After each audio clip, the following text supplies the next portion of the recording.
আরশের মালিক আল্লাহ পাক কোরআনুল কারীমের মধ্যে ঘোষণা করে দিয়েছেন, কুনতুম খায়রা উম্মাতিন উখরিজাত লিন-নাসি তা'মুরুনা বিল মা'রুফি ওয়া তানহাউনা 'আনিল মুনকারি ওয়া তু'মিনুনা বিল্লাহ ولو آمن أهل الكتاب لكان خيرا لهم منهم المؤمنون وأكثرهم الفاسقون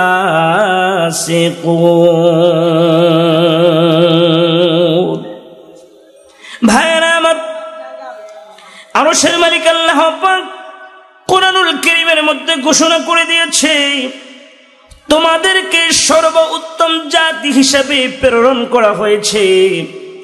তোমরাই হলা সর্বশ্রেষ্ঠ জাতি, তোমরাই হলা সর্বশ্রেষ্ঠ উম্মত। রব্বুল আলামিন তোমাদেরকে মানুষের মঙ্গলের জন্য ঘর থেকে বের হওয়ার জন্য নির্দেশ দিয়ে দিয়েছে। তোমরা মানুষদেরকে সৎ কাজে আদেশ দিবা এবং অসৎ কাজ দেখলে সেখানে বাধা প্রদান করবা। যেখানে অন্যায় কাজ দেখবা, যেখানে অপরাধ দেখবা, সেটাকে সেখানে তোমরা বাধা প্রদান করবা।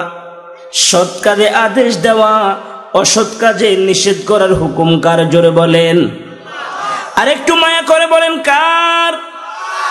ভাইরা আমার, অতটুকু যদি আমরা বুঝতে পারি, আজকের সমাজের মধ্যে কত অন্যায় চলছে, কত অপরাধ চলছে, কত জুলুম সমাজের মধ্যে চলছে, কথা বলেন ঠিক কিনা? কিন্তু যারা এদেরকে বাধা দিতে যায়, বাধা দিলেও মানুষ উল্টো ভাবে খেপে যায়, কি বলেন ঠিক কিনা?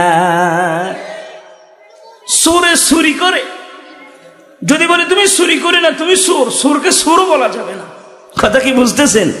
এমন এক সময় এসে গিয়েছে, বসে বসে জুয়া খেলা, জুয়ারিকে জুয়ারিও বলা যাবে না, মদুদিকে মদুদি বলা যাচ্ছে না, এমন এক প্রেক্ষাপট বর্তমান সময় এসে গিয়েছে, কথা বলেন ঠিক কিনা?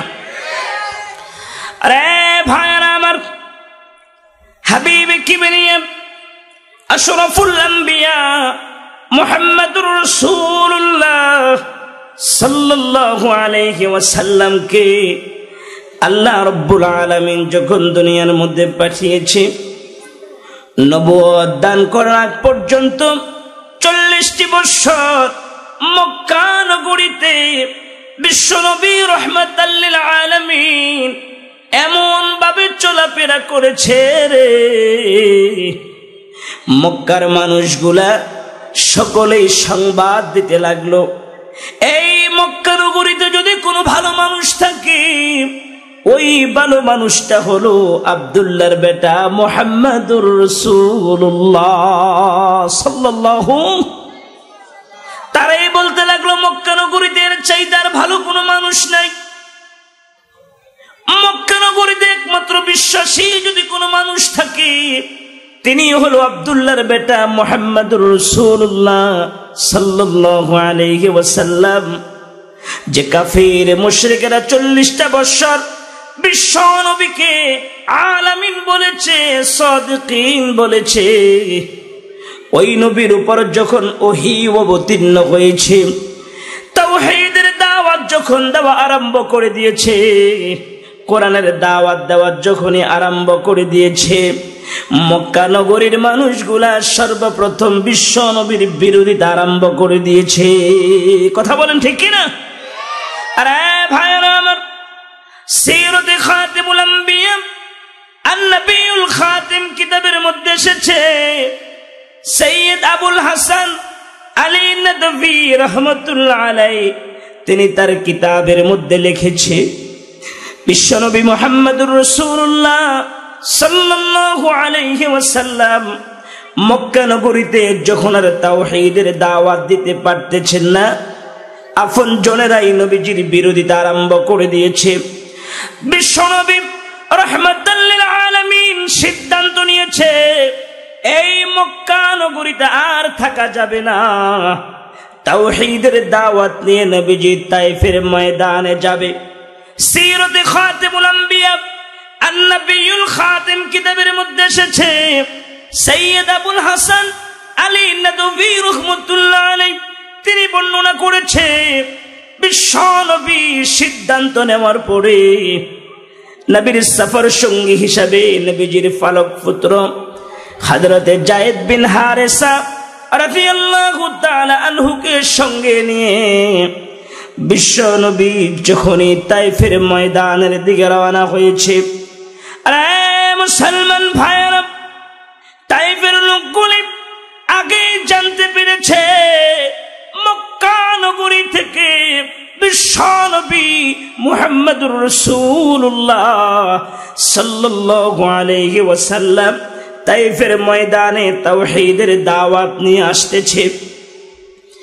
এই সংবাদটা শোনার সঙ্গে সঙ্গে তায়েফের কাফের মুশরিকেরা তায়েফের একদল যুবককে একত্রিত করে রেখে দিয়েছে।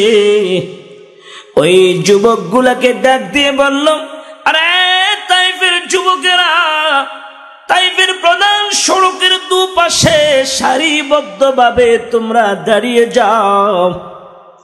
যখনই তায়েফের ভিতরে আব্দুল্লাহর বেটা মুহাম্মদ যখনই প্রবেশ করবে, দুই দিক থেকে তোমরা পাথর নিক্ষেপ করা শুরু করে দিবা, কোনো কথাই শুনবা না, কোনো কথাই বলবা না।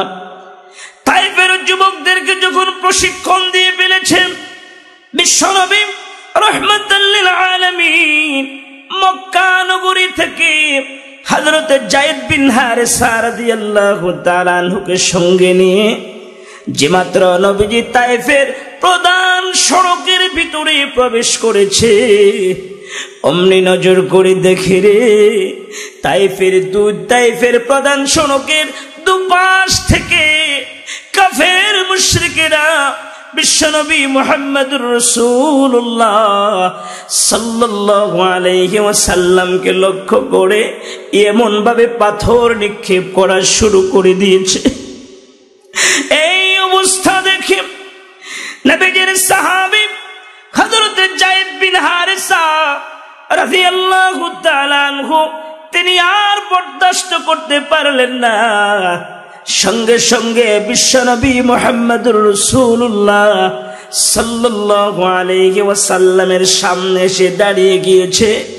একটা পাথর যেন আর বিশ্বনবীর শরীরের মধ্যে না পড়ে।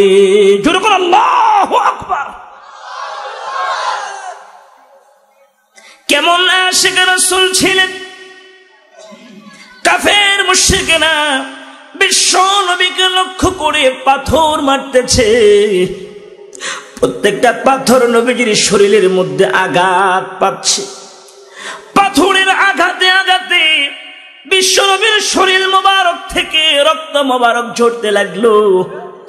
এই অবস্থা দেখে যায়েদ বিন হারেসা যখন সামনে দাঁড়িয়েছে, কাফের মুশরিকেরা হযরত যায়েদ বিন হারেসাকে লক্ষ্য করে এমন ভাবে পাথর মারতে লাগলেন। পাথরের আঘাতে আঘাতে এক সময় যায়েদ বিন হারেসা রাদিয়াল্লাহু তাআলা আনহু বেহুশ হয়ে জমিনের মধ্যে পড়ে যায়।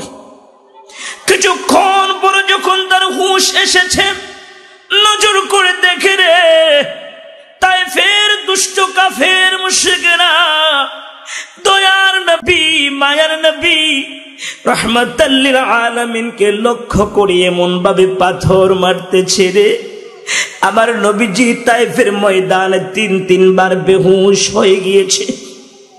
নবীজি বেহুশ হয়ে পড়ে গেলেন।